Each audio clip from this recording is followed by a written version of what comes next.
कबीर, मीरा और राजू अपनी छुट्टियां एंजॉय कर रहे थे जब उन्हें गांव के पुराने मंदिर से एक अजीब आवाज सुनाई दी। मंदिर के साथ एक पुरानी कहानी जुड़ी थी। वहां एक जहनी जादू का इम्तिहान दिया जाता है जो सिर्फ सबसे अक्लमंद लोग पास करते हैं। कबीर ने उत्साहित होकर कहा, ये एडवेंचर हमारे लिए है। मीरा थोड़ी सतर्क थी, पर अगर हम फेल हो गए तो? राजू मुस्कुराकर बोला, तो हम सीख लेंगे, चलो चलते हैं।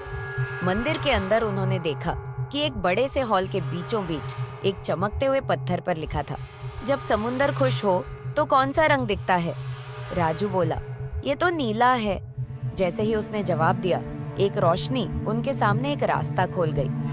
मीरा मुस्कुराकर बोली, ये आसान था, देखते हैं अगला सवाल क्या है। अगले कमरे में एक मूर्ति के पास लिखा था, अगर तुम्हारे पास सिर्फ एक गिलास पानी हो और दो दोस्त प्यासे हों तो तुम क्या करोगे?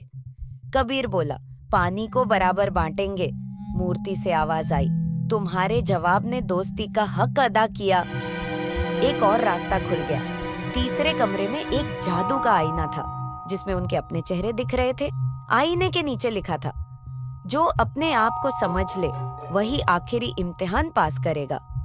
कबीर ने सोचा, मैं अक्सर बेसब्र हो जाता हूँ, मुझे सब्र सीखना होगा। मीरा बोली, मैं अपने दोस्तों पर यकीन करती हूँ और मुझे अपनी खुद की ताकत पर भी यकीन रखना होगा। राजू बोला, मुझे अपने जज्बात को बेहतर कंट्रोल करना होगा। जैसे ही तीनों ने अपने आप की कमियों को स्वीकार किया, आईना टूट गया और एक चमकता हुआ क्रिस्टल सामने आया।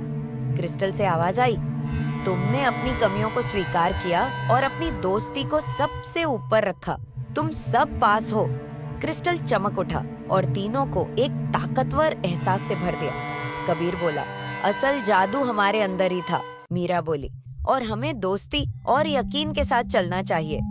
राजू हंसकर बोला, और एडवेंचर के लिए तैयार रहना चाहिए। तीनों खुशी खुशी गांव लौट आए और अपनी कहानी सबके साथ शेयर की।